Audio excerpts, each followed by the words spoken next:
Meteorologist Scott Esco with Rochester's most accurate forecast. Hey, come here. I got to do it. Come on, quick hug. You and me. It's late. How are you? Thank you for all your support. Thank you for all the cards.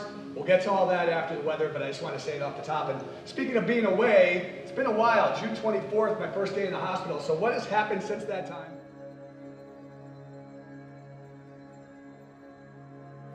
Well, before I got sick, it was going along great. When I was in my 20s, I kind of decided to make a career change and to go into meteorology because I loved weather so much and I loved forecasting. You know, I was going to work, having fun, doing what I loved. Family life was great. You know, I had the typical hopeful, fabulous life you want to have, you know? And then by March, that's when I started feeling really bad for very, very acutely all of a sudden. The first night I came to the hospital, they told me, you're going to need a pacemaker. You're kind of floored when you hear that.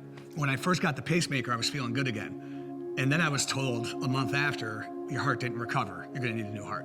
And then as we got into like, you know, April, May, June last year, that's when it really hit the fan and I had to, you know, I had to go in. If I wasn't gonna go in then, I wasn't ever going to have a shot.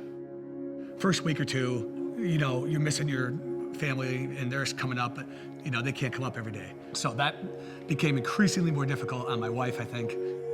I can't imagine how hard it was for her.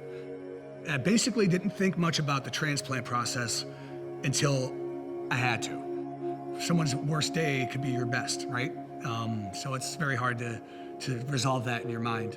You know, one donor can save how many lives, not a heart, but a liver, a kidney. It's unbelievable what good you can do. So the end of the road came on day 85. When nurses would come down the hall to see me, it usually would be because they think I have collapsed. You know what I mean? They'd run down. So this time, she goes, we have a great heart for you. And when I heard that, I said some words that I want to tell you now, and I cried, and I hugged her, and then it became like this crazy movie. The last few moments before it was getting close, I just lay there in peace. If I didn't make it out of it, I'm gone already, it's okay. But if I get back, then we're gonna have a new focus on how we approach everything. So then the anesthesiologist said, you know, it's go time, put the mask on me. That was it, lights out. You'll never forget that day. You know immediately when something has changed. And it's like getting a new engine, man. You know, when I woke up in the ICU, it felt natural. I wanted to find out what the record was to get out of the hospital so I can beat that record. And I got out the day before, that was the record. And I got out in 9 days. Coming home was scary because you're so dependent on all these people to keep you healthy. And now they say, hey, you know what? You're good. Here's the drugs. There's like 800 of them. No, but seriously, that first day was awesome. It was weird to get in the car. I rolled down the window and just breathed in the air and looked at the trees. Everything was still in color and just felt like, nature, don't take advantage of this again, you know?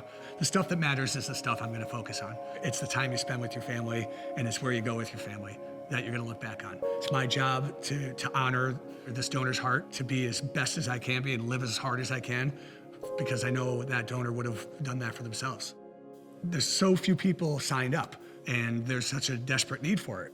Why on earth is that? As if we all took that step to donate or to be willing to donate someday, then everybody that needs one might have a shot. And again, you can't take them with you. You can, but why? Why take them with you? Keep them here. Let them work a little longer. You know, they got some life left in them. Let them work a little longer. You know, give someone a shot. Look for late day rain and or wet snow showers as we get toward the evening tomorrow. So much more to talk about. You know it. I'm happy to be back. News 8 at just after 11 starts right now.